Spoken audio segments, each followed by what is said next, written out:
श्रीमद् भगवत गीता अध्याय 1 और श्लोक संख्या हमने शुरू कर रखा है। 30 है ना, अभी थोड़ा सा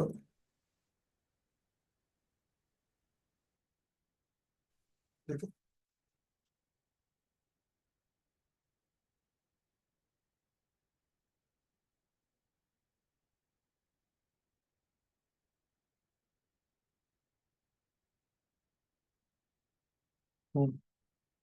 30 नंबर श्लोक अभी हमारा चल रहा है भ्रमित मन के ऊपर।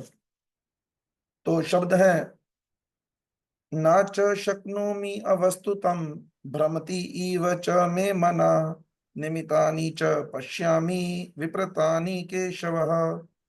मैं यहाँ अब और अधिक खड़ा रहने में असमर्थ हूँ, मैं अपने को भूल रहा हूँ और मेरा सिर चकरा रहा है।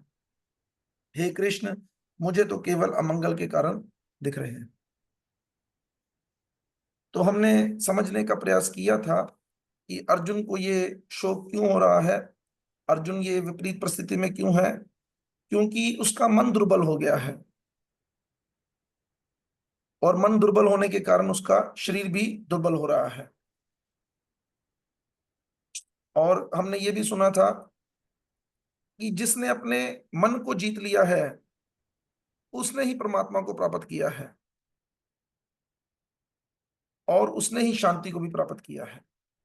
कल हमने एक श्लोक भी सुना था, मन एव मनुष्य नाम कारणम बंधो मोक्षय बंधाय विषय संज्ञो मुक्ते निर्विषय मनहा। तो क्या मतलब है, मन ही बंधन का कारण है और मन ही मोक्ष का कारण है। मन बंधन का कारण कब है?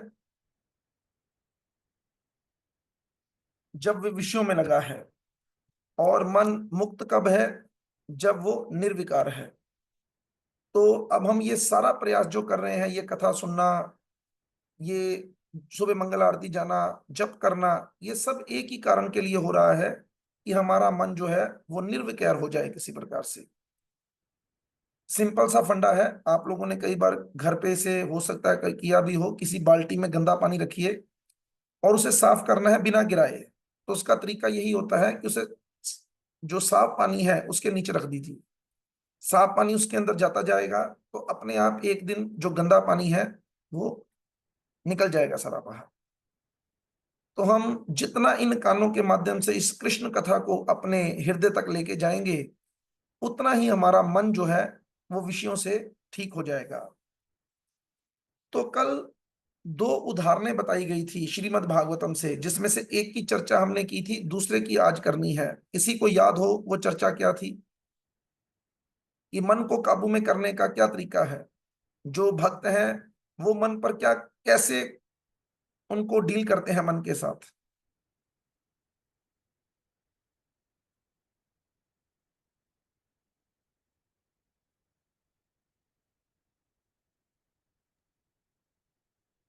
एक ही माता जी को पता है या दो? ठीक है, बोल सकते हैं नीरज माता जी। प्रभु जी, हमने वो सुनी थी ना कि जो एक बहेलिया है वो किस तरह एक पशु को पकड़ लेता है और वो उस पर विश्वास नहीं करता। और उसी प्रकार हमने समझा था कि मन भी है हमारा, जो बार बार जंगल की ओर भागेगा, लेकिन हमने क्या करना है, उसको इन्हीं माध्यम, कथा, नाम जप के माध्यम से वापिस लाने का प्रयास करना है। तो ये जो जन्मदिन मनाना है ना, ये भी मन को विषयों में ही लगाना है। हरे कृष्णा प्रभु जी, हैप्पी बर्थडे। धन्यवाद। ये मान प्रतिष्ठा की भावना को क्रिएट करता है व्यक्ति को अंदर। बहुत देखो, ये हलाहल विष के लिए प्रचार को इसलिए बोला गया है क्योंकि होता क्या है, एक बार कल किसी सज्जन का फोन आया मुझे। तो वो कहते हैं कि प्रभु जी, थोड़ी जैसे तारीफ कर रहे थे, तो उन्होंने कहा कि मुझे ना, जैसे वो टीवी में दिखाते थे ना, भगवान राम के पीछे या देवताओं के पीछे चक्कर घूम रहा होता था एक, कहते वो मुझे चक्कर ना आपके पीछे घूमता हुआ नजर आता है। तो मैं हंसने लग पड़ा। तो कहते कि मुझे ना कभी कभी समझ नहीं लगती कि क्या चीज है। तो मैंने उनको एक कहानी सुनाई। मैं क्या, एक बार एक चेला अपने गुरु के पास बैठा था और गुरु से कहता है कि गुरु जी, आप अपने बारे में कुछ बताइए। तो कहते गुरु जी ने कहा कि तेरा क्या विचार है मेरे बारे में? तो चेला कहता है कि गुरुजी मुझे तो आप एक दिव्य पुरुष दिखते हैं। तो आगे से गुरु कहता है कि तुझे अपनी काबिलियत पर कोई शक है कि तू जो सोच रहा है वो गलत हो सकता है, तू जो सोच रहा है वो बिल्कुल ठीक है। तो कहने का क्या तात्पर्य है कि व्यक्ति कब अपने पथ से हट जाता है उसे पता ही नहीं चलता। इसलिए हम लोगों को यह भी प्रयास करना है कि हम लोग किसी की गिरावट का कारण भी ना बने। गिरावट का कारण कैसे बनता है कोई व्यक्ति, कि अगर हम किसी को चने के झाड़ पर चढ़ाते जाएंगे तो अंत में तो वो झाड़ गिरने वाला ही है। तो सबसे बढ़िया तरीका क्या है? आशीर्वाद, प्रार्थनाएं, ब्लेसिंग्स।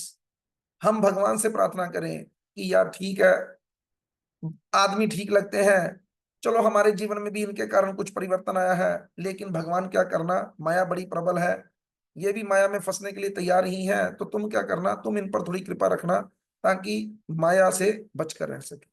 तो जब हम किसी के लिए ऐसी प्रार्थना करते हैं ना, तो यही उसके लिए जन्मदिन का असली तोहफा भी है और यही उसके लिए सही जन्मदिन मनाना भी है।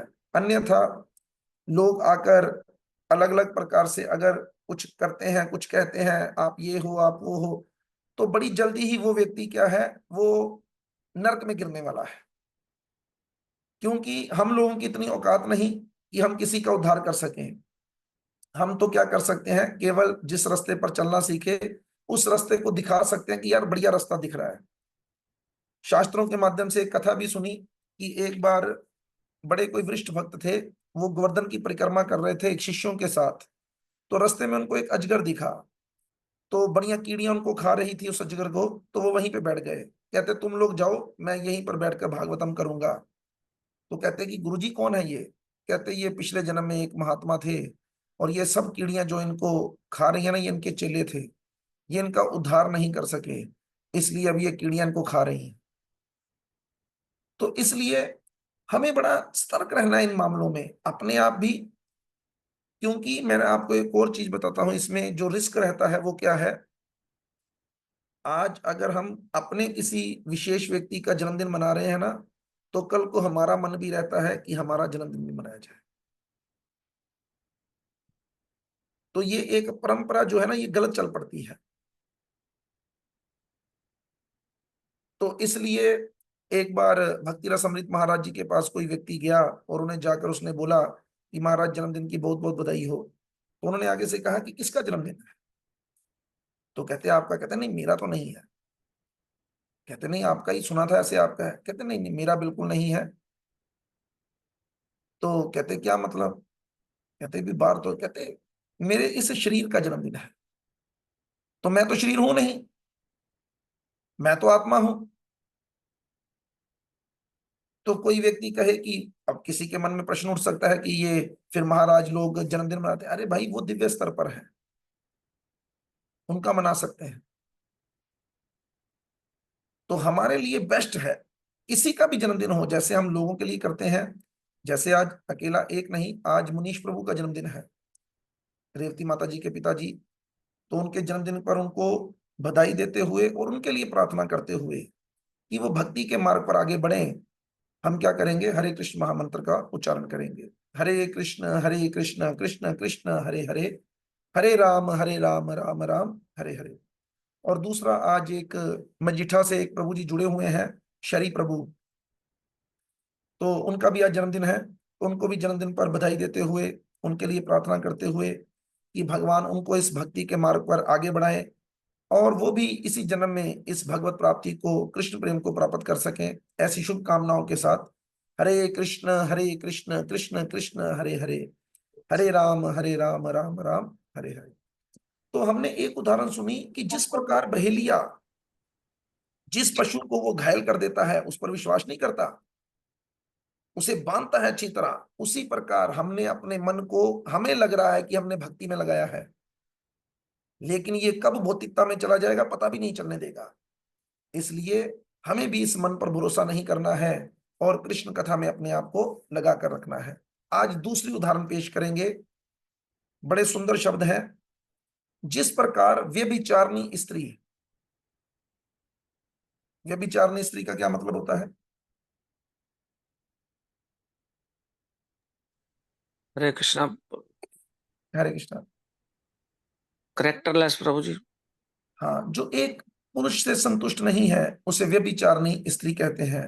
श्रीमद् भगवत गीता के दूसरे अध्याय में एक श्लोक में यह शब्द आता है, और वो श्लोक शायद 33-34 नंबर है।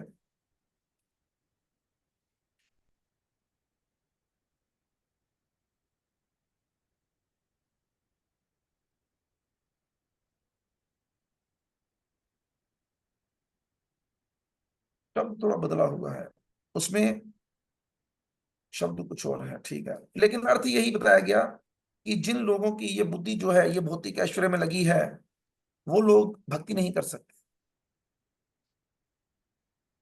जिस प्रकार वे विचारणी स्त्री या चार पुरुषों के, चार पुरुष मतलब जो बाहरी पुरुष हैं, अपने पति को छोड़कर के बहकावे में आकर कभी कभी अपने पति का वध कर देती है, उसी प्रकार यदि अपने मन के ऊपर योगी संयम नहीं रखता और उसे छूट प्रदान करता है, तो वे एक प्रकार से काम, क्रोध तथा लोभ जैसे शत्रुओं को आश्रय देता है, जो सचमुच ही योगी का सर्वनाश कर देंगे। 3 दिन पहले मुझे एक प्रभु जी का फोन आया, कहते प्रभु जी एक बात करनी थी आपसे। मैं क्या, बोलो।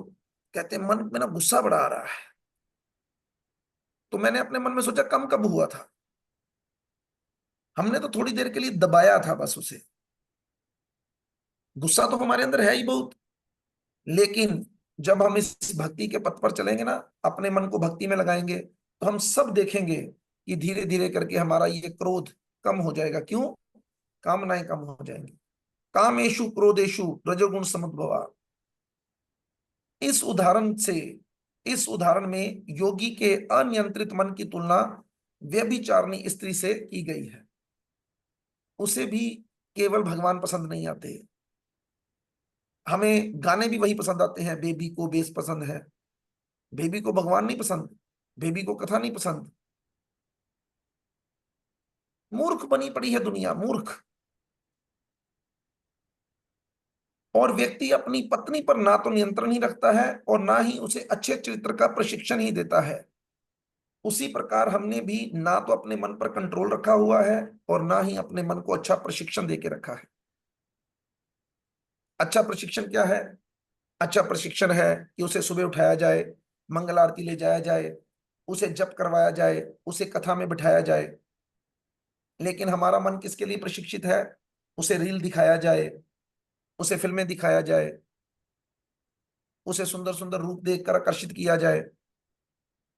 हम इस तरफ अपने मन को ट्रेन किए हैं। ऐसी स्थिति में यदि वे स्त्री कुछ निठल्ले बदमाशों के चक्कर में आ जाए तो वे व्यभिचारिणी हो जाती है। और कभी कभी ऐसा भी होता है कि वे स्त्री उन निठल्ले बदमाशों के बहकावे में आकर अपने पति की ही हत्या कर देती है, तथा कभी कभी ऐसा भी होता है कि वे अपने पति की हत्या करके उन बदमाशों के साथ भाग जाती है। इस उदाहरण से यह पता चलता है कि जिस प्रकार एक पति को अपनी सुंदर पत्नी की सदा रक्षा करनी चाहिए और उसे अच्छे चरित्र का प्रशिक्षण देना चाहिए, उसी प्रकार योगी को हरे कृष्ण मंत्र के द्वारा मन की रक्षा करनी चाहिए और डैश के द्वारा मन को प्रशिक्षित करना चाहिए। फिलिंग्स द ब्लैंक बोल सकते हैं। कृष्ण प्रभु जी, हाँ, कथा के द्वारा। कथा के द्वारा। कौन सी कथा? प्रभु जी भगवत कथा। मैं क्या, राम कथा भी होती है, एक राम कथा होती है, एक राम कहानी होती है। हमारी राम कथा में तो कोई रुचि नहीं, राम कहानी में बहुत रुचि है। उसे भी लोग यही कहते हैं, और सुना कोई राम कहानी, सुना सुना अपनी राम कहानी। तो ये अपनी अपनी राम कहानियां छोड़ें और राम कथा और कृष्ण कथा की तरफ लगे, अन्यथा क्या होगा वो भी सुन लो। जिस प्रकार उचित रक्षा तथा प्रशिक्षण के बिना स्त्री अन्य बदमाशों के संसर्ग से दूषित हो जाती है, उसी प्रकार हरे कृष्ण महामंत्र का जाप ना करके तथा कृष्ण कथा को ना सुनने से मन की स्थिति काम, क्रोध, लोभ आदि बदमाशों के संसर्ग से दूषित हो जाती। जिस प्रकार वे विचारणी स्त्री जार पुरुषों के बहकावे में आकर अपने पति की शत्रु बन जाती है, उसी प्रकार काम क्रोध लोभ आदि शत्रुओं से मित्रता करके योगी का मन योगी का ही शत्रु बन जाता है। इससे हमें पता चलता है कि मन कभी भी अपने आप शत्रु नहीं बनता। कब बनता है मन शत्रु?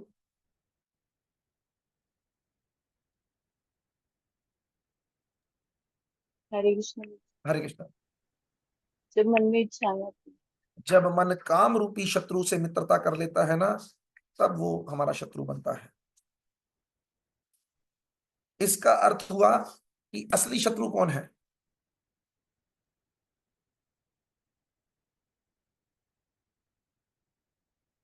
बोल सकते हैं? हरे कृष्ण प्रभु की इच्छाएं। काम हो। हाँ, ये भगवत गीता में बताया गया भगवान के द्वारा कि ये कैसा वैरी है। ये बड़ा पक्का वैरी है व्यक्ति का, काम, इच्छाएं। इसलिए भगवान ने भगवत गीता के 3रे अध्याय में 37वें श्लोक में काम क्रोध को ही शत्रु बतलाया है। इसके आगे 39वें श्लोक में भगवान ने कहा ज्ञानिनो नित्य वैरिना, हम लोगों का ये नित्य वैरी है। तो नित्य वैरी से बच के रहना चाहिए। और ये कोई साधारण आतंकवादी नहीं है, ये बड़ा ट्रेंड आतंकवादी है। मतलब इसको जितना मर्जी मारो, गोलियां मारो, जो मर्जी, ये मरता ही नहीं। और कहां कहां से आकर आक्रमण करता है पता ही नहीं चलने देता। अर्थात ये काम और क्रोध ज्ञानियों के नित्य शत्रु हैं। इसका अर्थ है कि ऐसा समय कभी भी नहीं आएगा। समय लगी बात? ऐसा समय कभी भी नहीं आएगा। कौन सा समय? कि ये काम और क्रोध हमारे मित्र बन पाए। जबकि 6वें अध्याय में भगवान ने मन को शत्रु अवश्य कहा, परंतु उन्होंने मन को नित्य शत्रु नहीं कहा। भगवान ने कहा ये मन हमारा शत्रु भी है और मित्र भी है। 3रे अध्याय के 40वें श्लोक में भगवान कहते हैं, अब देखो ये काम शत्रु बैठा कहाँ है? किस किस को पता है इसका निवास स्थान कहाँ है? 1 2 3। अच्छा देखो, अगर हमें पता ही नहीं कि हमारा शत्रु बैठा कहाँ है, अगर आपके घर में चूहा आ जाए, सांप आ जाए और आपको पता ही ना हो कि वो बैठा कहाँ है, नींद नहीं आती है? बोलो वंदना माता जी, बोलो कहाँ बैठा है?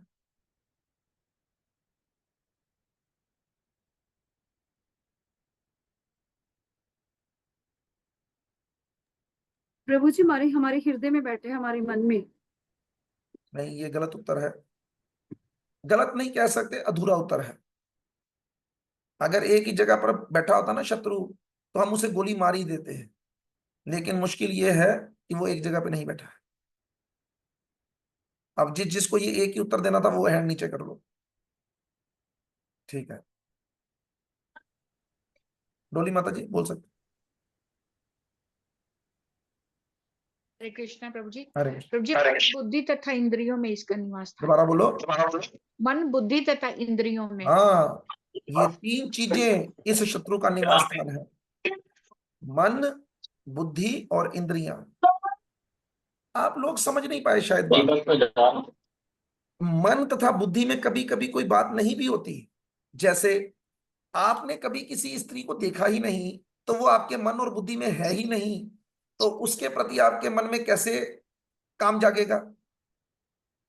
तो तब इंद्रियां कार्य शुरू करती हैं। ये आंखें, ये क्या करती हैं? उसके रूप की फोटो खींचकर मन को भेजती हैं। अभी कल मेरी किसी माता जी से चर्चा हो रही थी किसी बात को लेकर, तो मैंने उनको पूछा, मैंने कहा आपने उन माता जी को देखा है? कहते नहीं, मैंने नहीं देखा। तो मैंने कहा कि मुझसे मिले थे। तो मैंने इससे पहले कि मैं आगे कुछ बोलता, तो मैंने पहले ही अपने आप को रोका उनको ये बोलकर, मैं कहा देखो अब मैं जो बोलने जा रहा हूं ना, तो आप सोचेंगे कि प्रभु जी तो ही बड़े ध्यान ना वेख्या मतानु। जैसे एक रील में दिखाया गया कि एक लड़का और लड़की जा रहे हैं पीछे से एक लड़का आता है और वो पूछता है उनसे कि भाई साहब आपने यहां से किसी लड़की को जाते हुए देखा? तो कहते भी कैसा, कुछ बताओ। तो उन्होंने बताया कि पिंक कलर का दुपट्टा।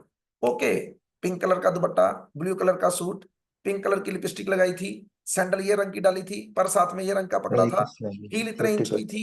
ये धन्यवाद। उन्होंने किया था। बर्थडे और जो उसने तो कांग्रेचुलेशन। 1 सेकंड में उसका सारा कुछ ही बोल दिया। तो साथ में जो लड़की थी, अब आप समझ ही सकते हैं वो क्या सोच रही। तो ये जो आंखें हैं ना, ये बड़ी खतरनाक गेम चलाती हैं। और आंखों से भी खतरनाक गेम स्पर्श इंद्रिय चलाती है। अभी कोई व्यक्ति कहे नहीं आंखों के बाद कान आने चाहिए, नहीं, आंखों के बाद इस कार्य के लिए स्पर्श इंद्रिय आती है। इसलिए ये काम कहां पर बैठा है? ये 3 जगह पर बैठा है, मन में, बुद्धि में और इंद्रियों में। आप मन को कृष्ण की सेवा में लगा दिए, लेकिन बुद्धि और इंद्रियां नहीं लगी हैं अभी, तो काम कैसे बचेगा?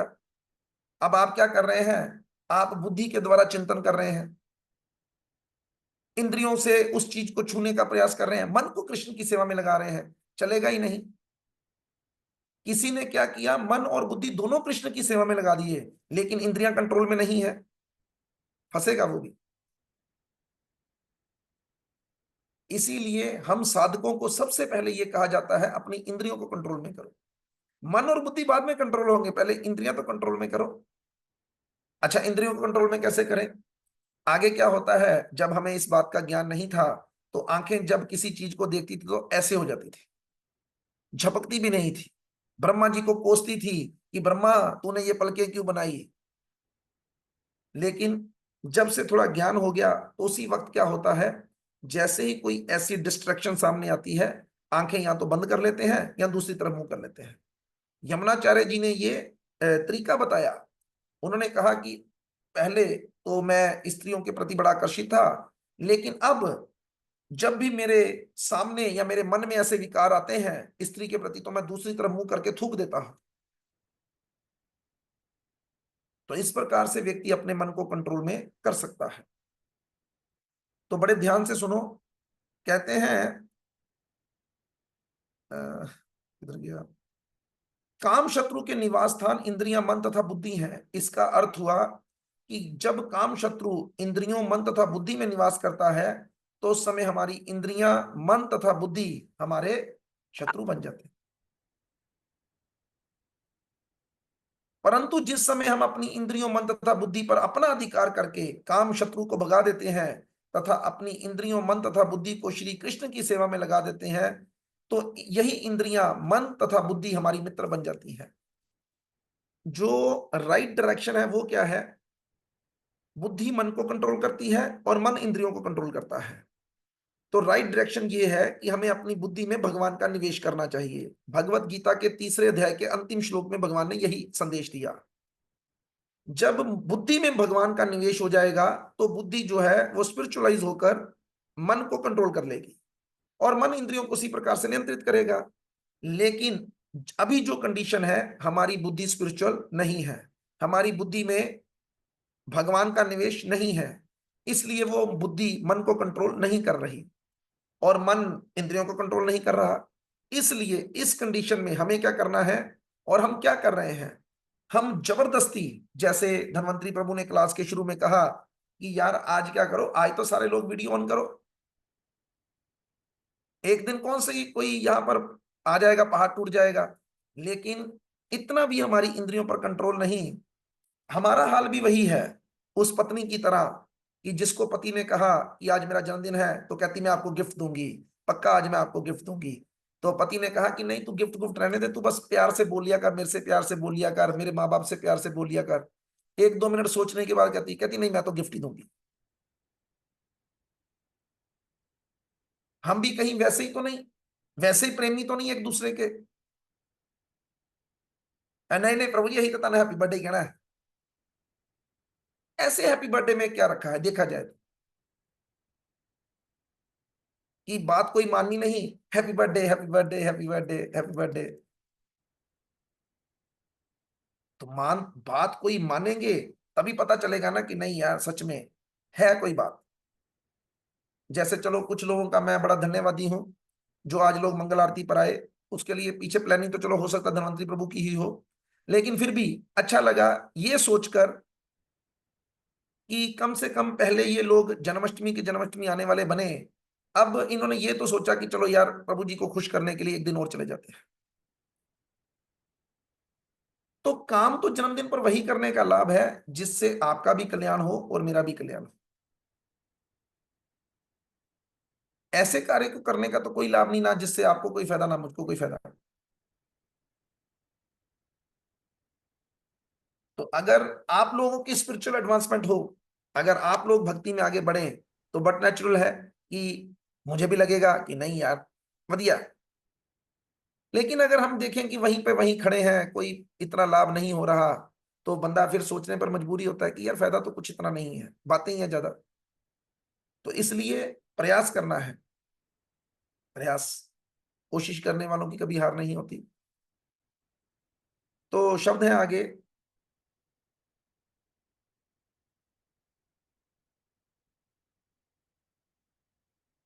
तथा अपनी इंद्रियों मन तथा बुद्धि को कृष्ण की सेवा में लगा देते हैं तो यही इंद्रियां मन तथा बुद्धि हमारी मित्र बन जाती हैं। अतः ये बात निश्चित होती है कि असली शत्रु काम ही है। तो इस उदाहरण के अनुसार यदि स्त्री बदमाशों के संपर्क में आकर व्यभिचारिणी हो जाती है और अपने पति की कभी कभी हत्या भी कर देती है, उसी प्रकार काम क्रोध आदि शत्रुओं के संपर्क में आकर योगी का मन योगी का ही सर्वनाश कर देता है। दुर्वासा मुनि की कहानी हम लोगों ने सुनी है।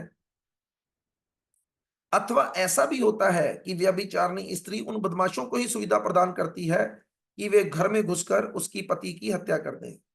उसी प्रकार ये दूषित मन ही काम क्रोध शत्रुओं को अवसर प्रदान करता है कि वे योगी का सर्वनाश कर दें। तो हमारा सर्वनाश ना हो, योगी का मतलब जानते हैं ना आप लोग, what do you mean by योगी?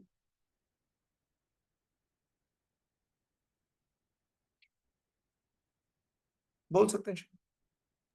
हरे कृष्ण प्रभु जी, अरे, भगवान के साथ जुड़ा है। हाँ कह सकते हैं जो भगवान के साथ जुड़ना चाहता है, ठीक है ना। तो हम भी अगर भगवान से जुड़ना चाहते हैं तो हमें क्या करना पड़ेगा, इस मन से और इस काम रूपी, जो मन क्या कर रहा है, मन ही तो इसी काम को बोल रहा है ना, तो इसको दोनों को जरा कंट्रोल में रखने का प्रयास करना है। जिस प्रकार से किसी व्यभिचारिणी स्त्री को कठोर आध्यात्मिक साधना में लगाकर पवित्र किया जाता है, तरीका क्या है किसी को बचाने का, उसे संभाल के रखो। मैंने बताया ना कि शास्त्र कहता है कि स्त्रियां जो है ना, उनको हमेशा से ही क्या करना चाहिए, कंट्रोल में रखना चाहिए। कंट्रोल में रखने का मतलब संरक्षण में रखना चाहिए। छोटे होते वो पिता के संरक्षण में रहे, बड़े होने पर पति के, और बुजुर्ग होने पर पुत्र के, तभी वो बच सकती हैं। अन्यथा ये संसार जो है उनके ऊपर झपटने के लिए तैयार ही बैठा है। इस श्लोक में अर्जुन कह रहे हैं निमितानि च पश्यामि विप्रतानि, अर्थात जिन निमित्तों से हम युद्ध कर रहे हैं वे भी उल्टे ही हैं। प्रत्येक कार्य के पीछे कुछ कारण होते हैं, परंतु फिर भी इन्हें मुख्य रूप से दो प्रकार में बांटा जा सकता है। कोई भी काम करना होना तो दो कारण होते हैं किसी काम को करने के, एक निमित्त कारण, एक उपादान कारण।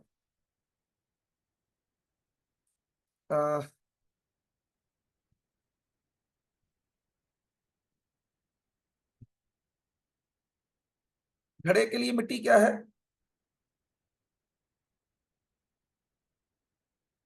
निमित्त के उपादान है। ब्रजनाथ प्रभु क्लास में कि नहीं? निमित्त है प्रभु जी, तो उपादान क्या हुआ?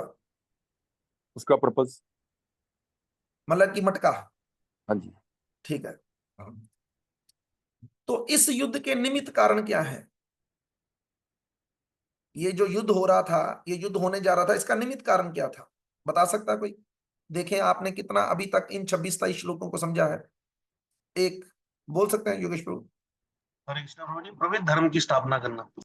गलत उत्तर। ये निमित्त कारण नहीं था।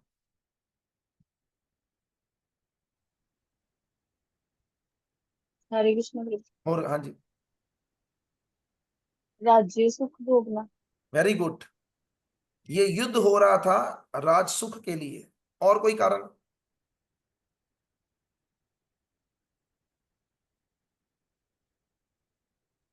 बोल सकते हैं मानस? अब प्रभु जी द्रौपदी वस्त्र हरण। द्रौपदी वस्त्र हरण के पीछे आप ये कह सकते हैं आपसी कलह। लड़ाई हो गई ना, उन्होंने उनसे पंगा लिया, उन्होंने उनसे पंगा लिया, आपसी कलह। और दूसरा हो गया राज्य सुख। तीसरा कारण सोचो। धनवंतरी प्रभु बोल सकते हैं। इंद्र तृप्ति प्रभु। Very good. भोग की इच्छा। उधर दुर्योधन भोगना चाहता था, इधर पांडव भोगना चाहते थे। इसीलिए उसने शब्द कहा है निमित्तानि च विप्रतानि। मैं तो इसको निमित्त कारणों को बिल्कुल विपरीत देख रहा हूं कि मैंने सोचा था राज्य सुख मिलेगा, नहीं मिलेगा मुझे राज्य सुख। मैंने सोचा मैं इंद्रिय तृप्ति करूंगा, मुझे नहीं दिख रही इंद्रिय तृप्ति। मुझे तो दुख के कारण दिख रहे हैं ये सारे।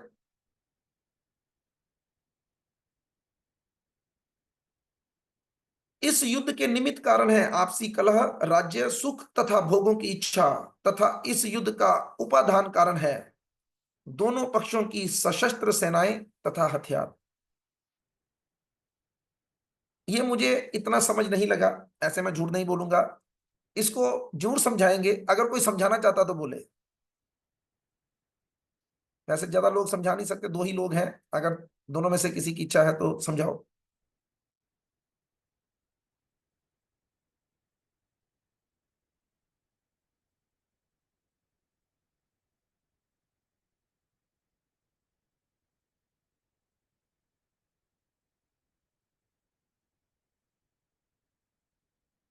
बोल सकते हैं हरिंद्र माता जी, आप बोलना चाहते हैं तो कुछ।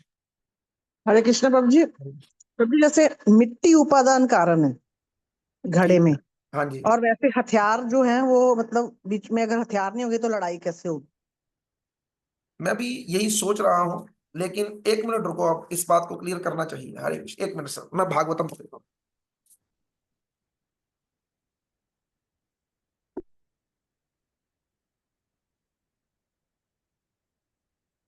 हरे कृष्ण कृष्ण कृष्ण हरे हरे, हरे राम राम राम हरे हरे। इससे पता क्या समझ लगी मेरे बारे में आप लोगों को?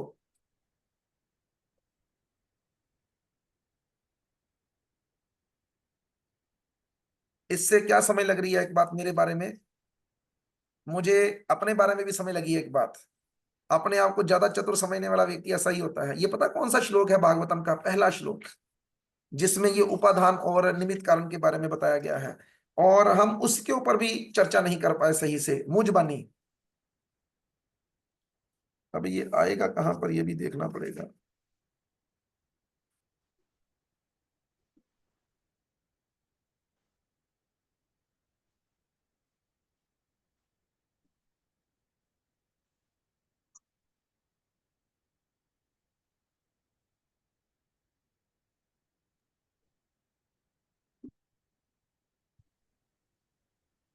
उपादान प्रभु जी उल्टा हो गया। उपादान जो है वो मटेरियल है।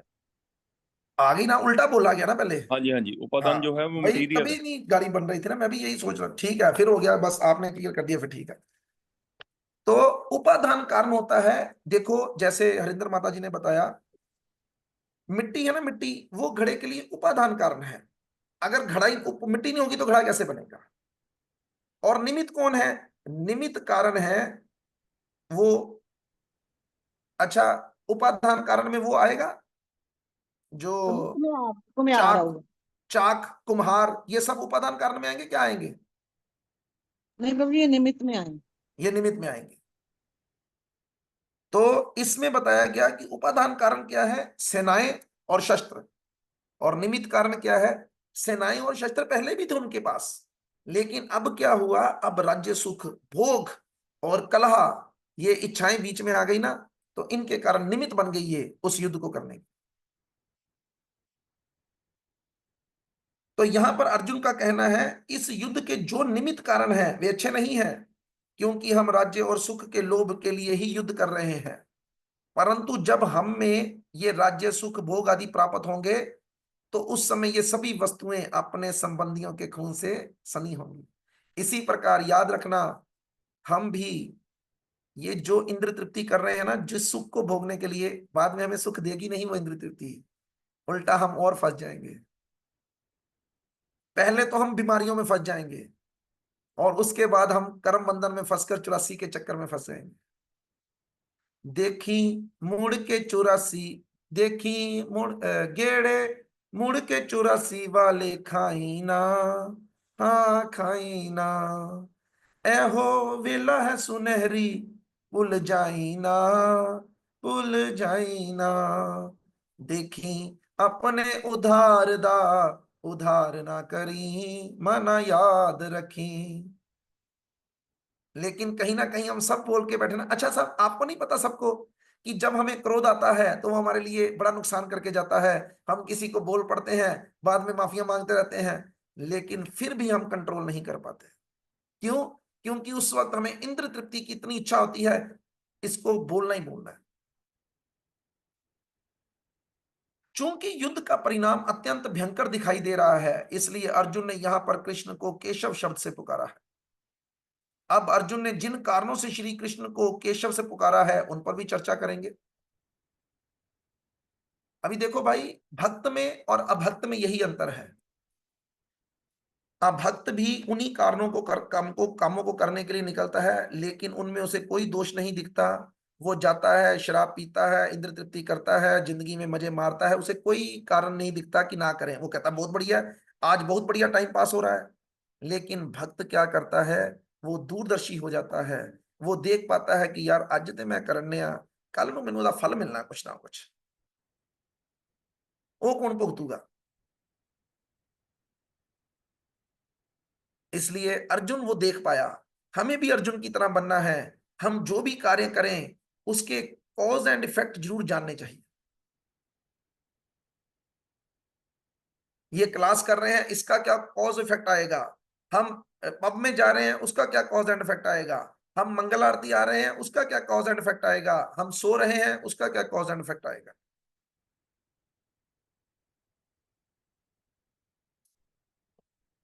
अभी ये क्लास में बंदे कम कैसे हो गए आज?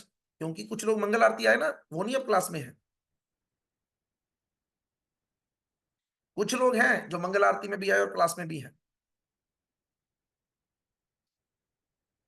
हमारा शरीर, हमने अपने शरीर को इसी प्रकार से ढाल रखा है कि उसे आराम चाहिए बस। लेकिन ये वही लोग हैं जो रात को 2-2 बजे सोकर सुबह 4-4 बजे उठ जाते हैं, केवल किसके लिए? इंद्र तृप्ति के लिए। तब इनके ना सिर दर्द होता है ना कुछ होता है।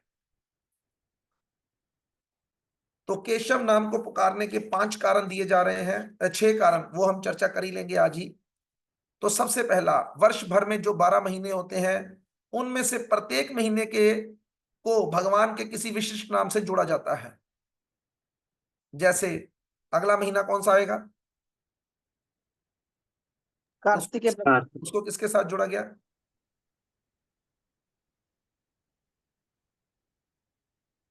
राधा रानी के साथ। तो इसी प्रकार जिस दिन महाभारत का युद्ध प्रारंभ हुआ तथा भगवत गीता के रूप में श्री कृष्ण तथा अर्जुन का यह संवाद हुआ, वह अग्रहायन महीने के शुक्ल पक्ष की एकादशी थी। चूंकि अग्रहायन के महीने को केशव मास बोला जाता है, अतः अर्जुन का भाव था कि हे केशव, आपके इस नाम के महीने में ऐसा भयानक परिणाम वाला युद्ध क्यों हो रहा है? एक कारण। दूसरा, केशव नाम का अर्थ है जिसने केशी नाम के असुर को मारा था। अर्जुन का भाव है, हे केशव, आपने तो केशी असुर का वध किया था, फिर मुझसे आप मेरे अपने परिवार वालों का वध क्यों करवाना चाहते हैं? तीसरा, केशव का अर्थ है वह पुरुष जिसके केश वक्र हैं। वक्र मतलब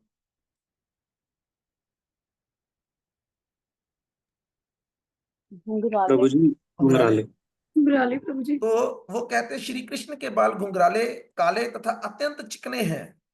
इन बालों से घिरा हुआ श्री कृष्ण का मुख अत्यंत सुंदर लगता है।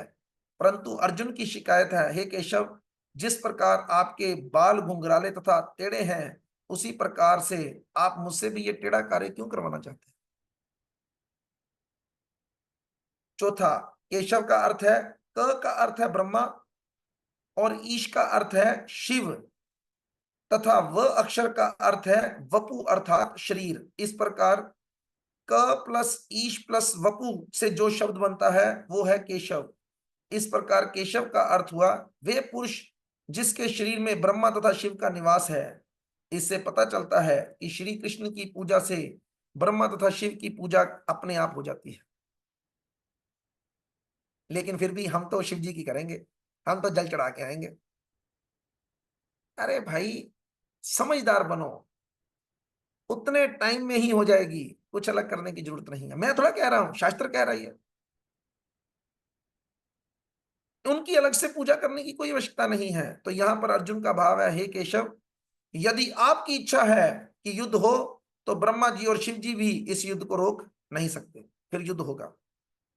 पांचवा, शिला विश्वनाथ चक्रवर्ती ठाकुर ने केशव शब्द का एक ऐसा अर्थ बतलाया है जो केवल श्री कृष्ण के लिए लागू होता है।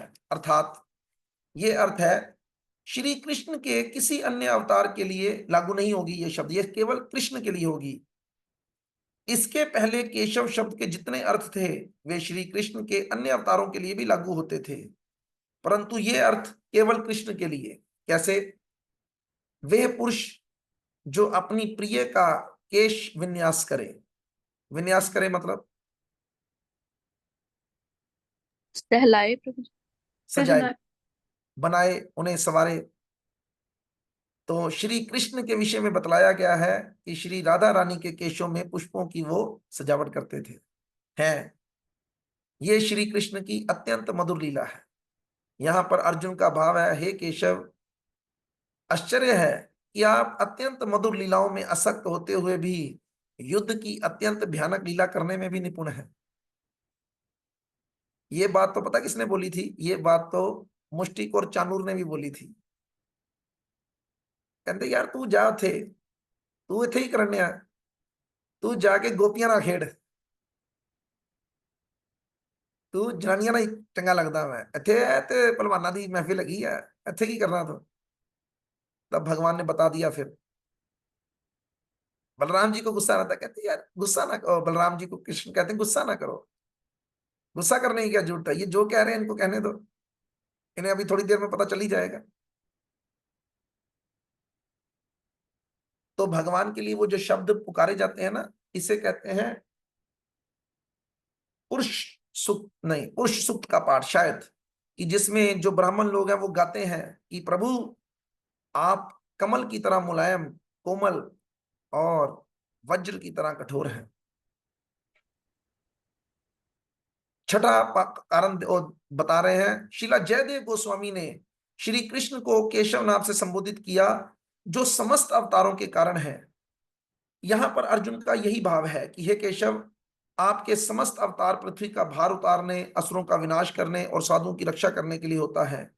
संभवतः इस युद्ध के आयोजन में भी आपका यही उद्देश्य है।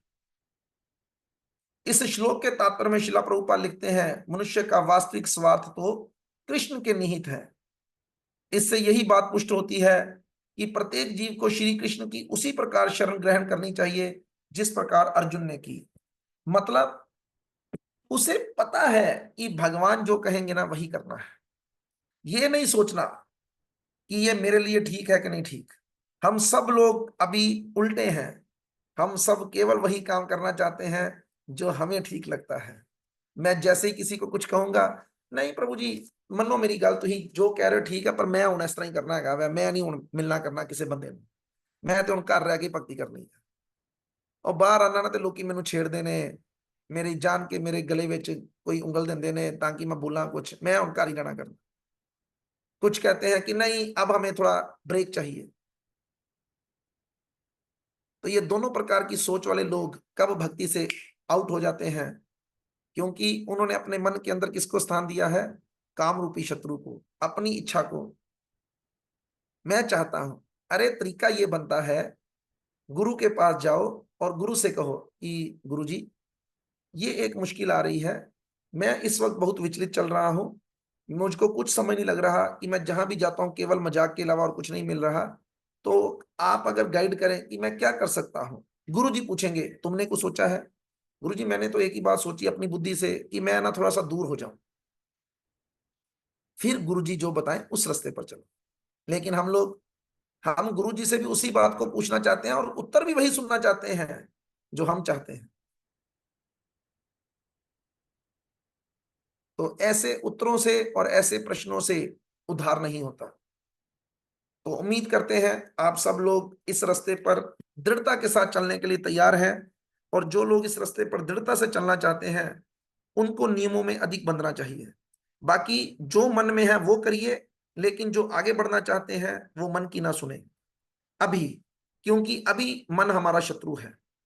गुरु महाराज जी के शब्द हैं, इस मलिन मन की हर बात बेकार है। जब ये मन शुद्ध हो जाएगा फिर इसकी बात मान सकते हैं, क्योंकि तब ये मन कहेगा कृष्ण भक्ति ही सार है।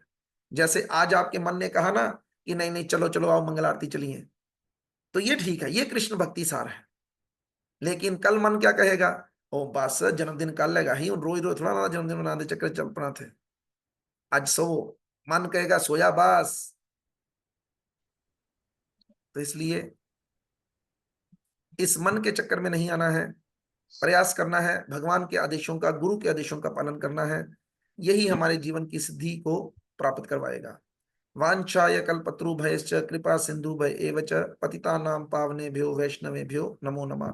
वैष्णव ठाकुर जगत गुरु शीला प्रभुपाद की जय, वैष्णव ठाकुर शीला गुरु महाराज जी की जय, अनंत कोटि वैष्णव वृंद की जय, नामाचार्य शीला हरिदास ठाकुर की जय।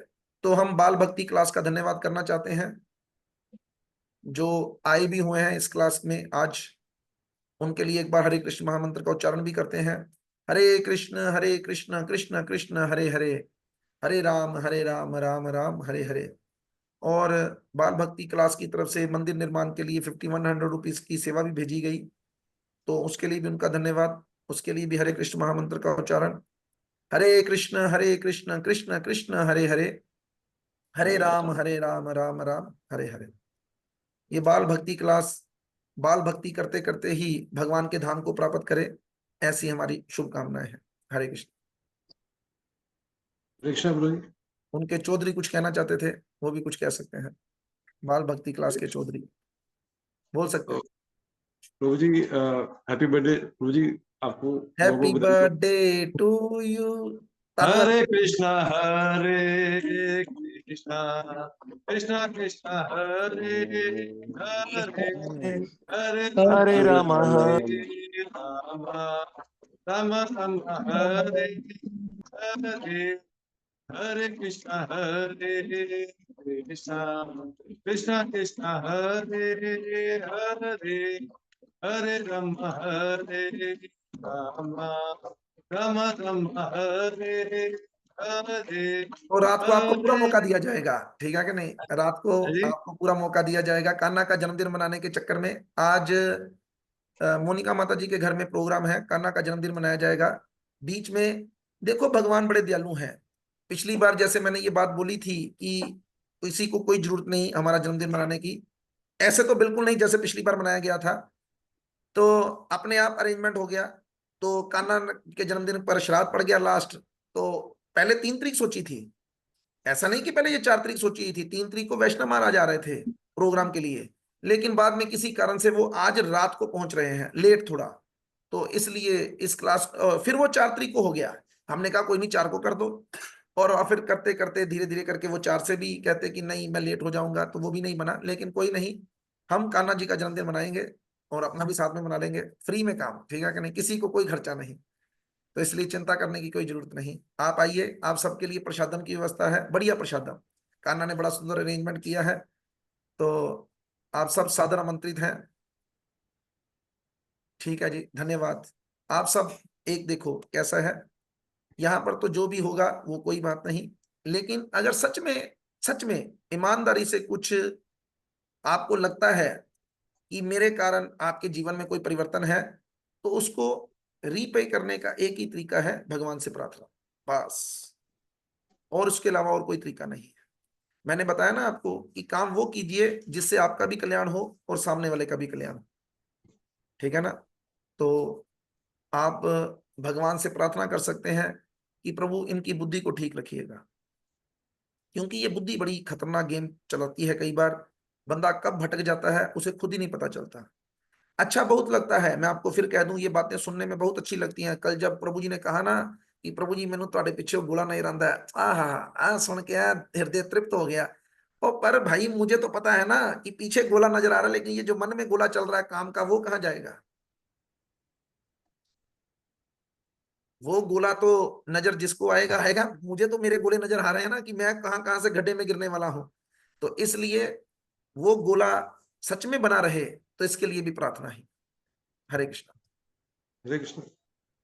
रात को भी प्रभु जी ऐसे क्लास लगेगी? हाँ जी, रात को भी नहीं क्लास लगेगी? रात में ही बोलना ही नहीं।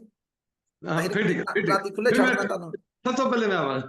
राती खुले छाड़ देना, राती जो तारा दिल करे करो, ठीक है कि नहीं? मौजा हरे मारो बस।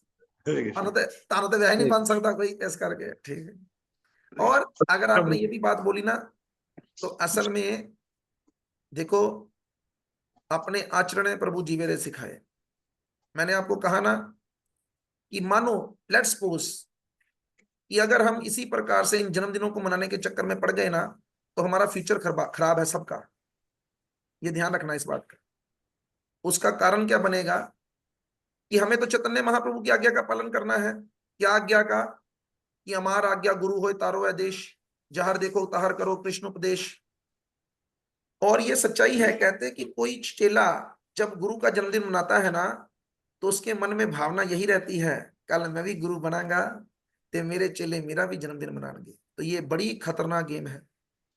तो इस खतरनाक गेम से हम सब बचे रहें, इसके लिए मैं कह रहा हूं, हमें पार्टी से कोई इंतजार ओ नहीं, रोष नहीं। पार्टी होनी चाहिए, जमकर पार्टी हो, कीर्तन हो, लेकिन जो ग्लोरिफिकेशन की जो हम बात करते हैं ना कई बार, ये बिल्कुल वैसे ही है। इसमें 90% तो झूठ होता है। जैसे एनिवर्सरी होती है ना, तो पत्नी फेसबुक पे लिखती है, my dear hubby, you are one who came in my life and my life became so much happy. लेकिन उससे एक दिन पहले और एक दिन बाद वो यही कह रही होती है, तेरे ना ब्याह करके ते मैं नरक दी जिंदगी जी रही हूं। तो ऐसा झूठ बोलकर कोई फायदा नहीं। तो इसलिए बढ़िया ये है कि हम मिलकर कीर्तन करें, बढ़िया से बढ़िया सब लोग उस दिन। आज मान लो शाम को 10-10 मिनट, 15-15 मिनट, 5-5 मिनट, ज्यादा लोग कीर्तन करें, हम भी बीच में कीर्तन कर लेंगे।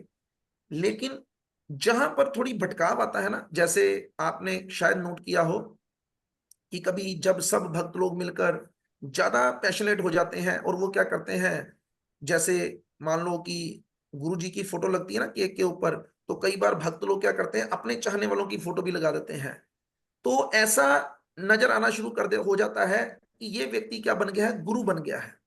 जैसे मुझे सुबह वो बात बिल्कुल अच्छी नहीं लगी जो बोली गई, क्योंकि वो बेसिकली मेरे लिए एक टोंट था कि ये पठानकोट के आचार्य हैं। तो असल में आचार्य कैसे बनना है, अपने आचरण से अच्छी बातें करके सिखानी है, अपने आचरण से गलत बातें नहीं सिखानी कि लो जी मनाओ जन्मदिन, पाओ सेरे। हाँ, आपको जन्मदिन में मनाने की खुशी है। मुझे कल धनवंतरी प्रभु का फोन आया कि धोती पड़ी है, किसी मुझे धोती देनी है, और मैंने कहा यार उनको बोलो डील इन कैश। हमें इस वक्त मंदिर के लिए पैसों की जरूरत है, मैंने क्या करनी धोती। भगवान की बड़ी कृपा है अपने ऊपर कि धोती कुर्ता खुद खरीद लेंगे, ठीक है कि नहीं? अच्छा, किसी को मेरे पर्सनल अकाउंट में कोई पैसा जमा कराने की जरूरत नहीं, कोई केक लाने की जरूरत नहीं, कोई कुछ लाने की जरूरत नहीं। आपके मन में जितना भी है, ये सोचकर किसी को मेरे ऊपर गुस्सा भी है, तो आज पत्थर मत मारो, ईंटें मारो। हेलो फड़ो 3000 ईंट तेरे सिर ते मारी, ठीक है कि नहीं? 5000 मारी जे, किसी का ज्यादा दिल करता 10,000 मार दो। कोई ट्रक चढ़ा दो सरिये था मेरे ऊपर, तो मैं चढ़ा लांगा ट्रक नु सरिये, तो दो 2 in 1 काम होंगे, ठीक है कि नहीं? तो इसलिए करो, मैं तो कहता हूं करो, लेकिन इससे जैसे धनवंतरी प्रभु ने कहा ना कि रात को भी ऐसी क्लास होगी, अरे क्लास ऐसी का ही लाभ है। काम वो करें जिससे गुरु और भगवान दोनों खुश हो जाए। अगर हमने मंदिर के लिए कुछ कर दिया तो महाराज खुश, महाराज खुश भगवान खुश, और ये दोनों खुश, तो हमारी तो फिर कोई सीमा ही नहीं, हम तो खुश ही खुश। तो पैसा तो देखो एक एक कीमती है। अगर मान लो किसी ने कोई बुके लेकर आया, 150-200 रुपए से कम बुके नहीं आते, ठीक है, वो 200 रुपए दिया, 7 रुपए सा होना 30 टाए नहीं है, वो फुल कल मुरझाए ने ਉਹ ਫੁੱਲ ਕੱਲ ਮੁਰਝਾ ਜਾਣੇ ਨੇ, ਉਹ ਫੁੱਲ ਤੁਸੀਂ ਮੈਨੂੰ ਬੁੱਕਾ ਮੈਨੂੰ ਫੜਾਣਾ, ਮੈਂ ਅੱਗੇ ਜਾ ਕੇ ਉਹਨੂੰ ਰੱਖ ਦੇਣਾ, ਮੈਂ ਇੱਕ ਵਾਰੀ ਸੁੰਘ ਲਾਂਗਾ ਵੱਧ ਤੋਂ ਵੱਧ, ਠੀਕ ਹੈ ਕਿ ਨਹੀਂ। ਤੇ ਜੇ ਕਿਤੇ ਇੱਟਾਂ ਮੰਦਰ ਚ ਲੱਗ ਗਈਆਂ, ਉਹ ਜਨਮ ਜਨਮਾਂतर ਤੱਕ ਇੱਟਾਂ ਮਤ ਲੱਗੀਆਂ ਰਹਿਣੀਆਂ ਮੰਦਰ ਚ। तो इसलिए ऐसा कुछ करो कि 73 लोग हैं, मैं देखो 1000 ईंट भी आए, 73,000 ईंटा एको दिन ठीक है कि नहीं। तो अभी देखो भाई, मैंने पिछली बार ये बात बोली थी, मैं खुल के आज भी बोलता हूं कि जो मैंने पिछली बार बोला था, इन लोगों ने, कुछ हमारे जो सज्जन थे, इन्होंने मंदिर के लिए पैसे इकट्ठे किए आपस में 500-500 रुपए डालकर। तो मैंने इनको रोका, मैं कहा पहली गल मेरी औकात 500 रुपए नहीं की, हर बंदे की एक औकात होती है मैंने आशीर्वाद दो, मैंने पैसे नहीं चाहिए, ठीक है कि नहीं। और मेरे लिए तो बिल्कुल किसी से मत मांगो, मेरे लिए मत मांगो, मेरे को क्या करना है पैसे। तो इसलिए बस आज करो दलेरी, हिम्मत करो, आज ही मत करो, आने वाले 5-7 सालों के लिए करते रहो, ठीक है कि नहीं। दलेरी में रहो, धनवंतरी प्रभु की इच्छा पूरी हो जाएगी जल्दी। फिर हरे कृष्णा। हरे कृष्ण प्रभु जी। प्रभु जी, जो व्यक्ति मांग नहीं सकता उसको मांगने का हक नहीं है। जो मांग नहीं मतलब सकता उसे, उसको भगवान से भी अपने लिए नहीं मांगना चाहिए ना।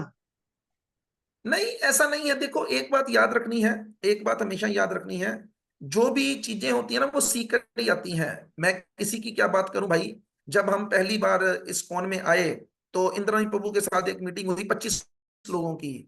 उपलक्ष्य था कि एक नंद उत्सव मनाना था 12 साल पहले, जिसका खर्चा था 1.25 लाख रुपया।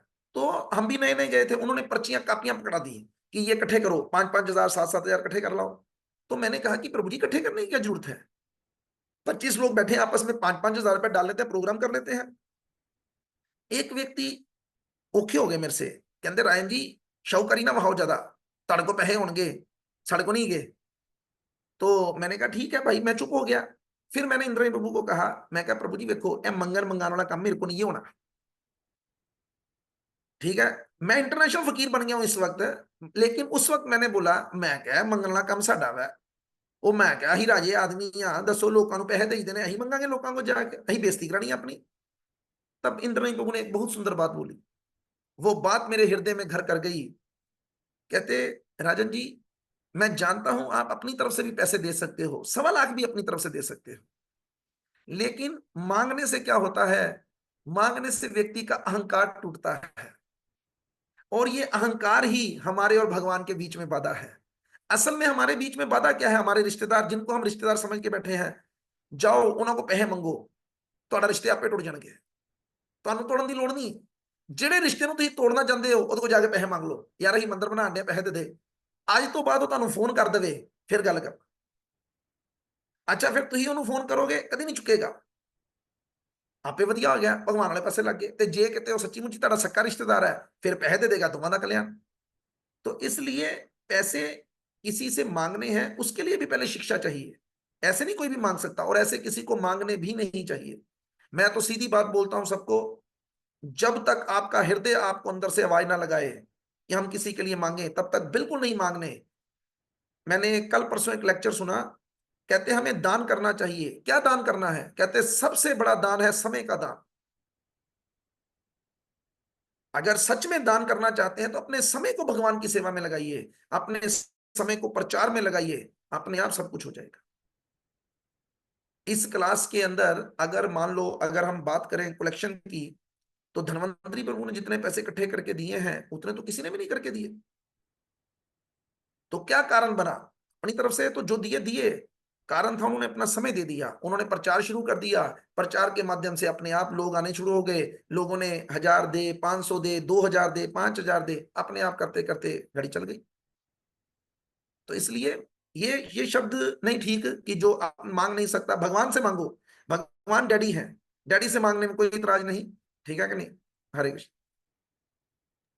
हरे कृष्ण प्रभु जी। हरे कृष्ण। हैप्पी बर्थडे प्रभु जी। धन्यवाद माता जी, आपको आशीर्वाद दीजिएगा, बस आप जैसे भक्तों का ही आशीर्वाद चाहिए कि हम टिके रहें। बस देखो, मन से मैं ये बात कह रहा हूं, बिल्कुल मन से, आप सब श्रेष्ठ भक्त हैं, और जब आप लोग कृपा करेंगे ना तो अपने आप ही मेरी स्थिति जो है वो टिकी रहेगी।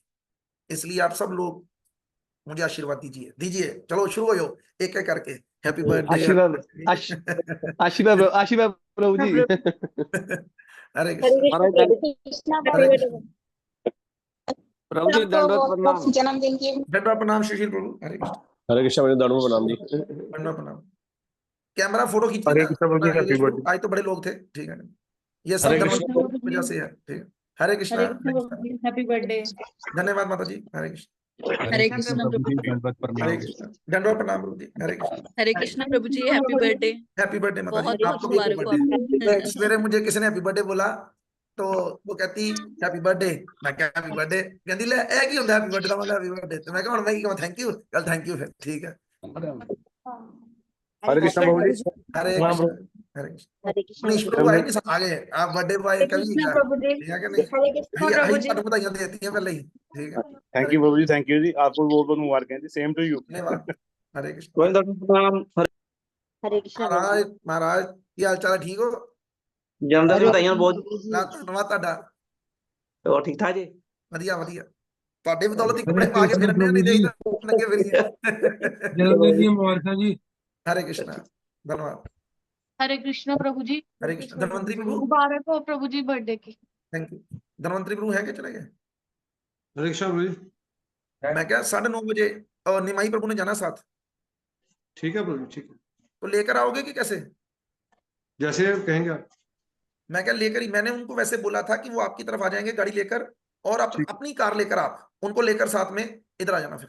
ठीक है, तो कोशिश करना 9:30 9:35 तक बन जाए गाड़ी, ठीक है। ठीक है, टाइम से ठीक। पहुंचेंगे, टाइम से ही आएंगे, ठीक। ठीक। हरे प्रभु जी। हरे हरे कृष्णा। कृष्ण हरे प्रभु कृष्णा। जी। हरे कृष्ण प्रभु जी। प्रभु जी जन्मदिन की बहुत बहुत थैंक यू बधाई। कृष्ण प्रभु जी। हरे कृष्ण प्रभु जी, जन्मदिन की बहुत बहुत हरे हरे कृष्ण कृष्णा। प्रभु जी। हरे कृष्णा। Happy birthday. हैप्पी धन्यवाद। बर्थडे प्रभु जी। धन्यवाद माता जी, ठीक। हरे कृष्ण प्रभु जी, हरे जन्मदिन कृष्ण। की बहुत बहुत मुबारक आपको। धन्यवाद। प्रभु जी। हरे कृष्ण प्रभु जी, जन्मदिन की बहुत बहुत मुबारक। Thank you. हरे जो कृष्ण लोग प्रभु रात को जी। आके देने वाले हैं ना, वो रात को दे सकते हैं आराम से। यहाँ पर तुम तो मौका दे सकते हैं जो नहीं आ सकते, इसलिए कोई बात नहीं। कई लोग हैं। हरे कृष्ण। दंडवत प्रणाम प्रभु जी। दंडवत प्रणाम प्रभु जी। दंडवत प्रणाम। हरे कृष्ण आज प्रभु जी, देखो कितने जन्मदिन लोगों मुबारक के प्रभु चेहरे जी। नजर आंडे ने, यही वधिया। योगेश प्रभु हरे कृष्ण, थैंक यू। हरे कृष्ण हरे कृष्ण। हरे कृष्ण। ठीक है हरे प्रिया। कृष्ण प्रभु जी, जन्मदिन की शुभकामनाएं। धन्यवाद प्रभु जी। हरे कृष्ण। शाम को मिलते हैं फिर, ठीक है। हरे कृष्ण। हरे कृष्ण।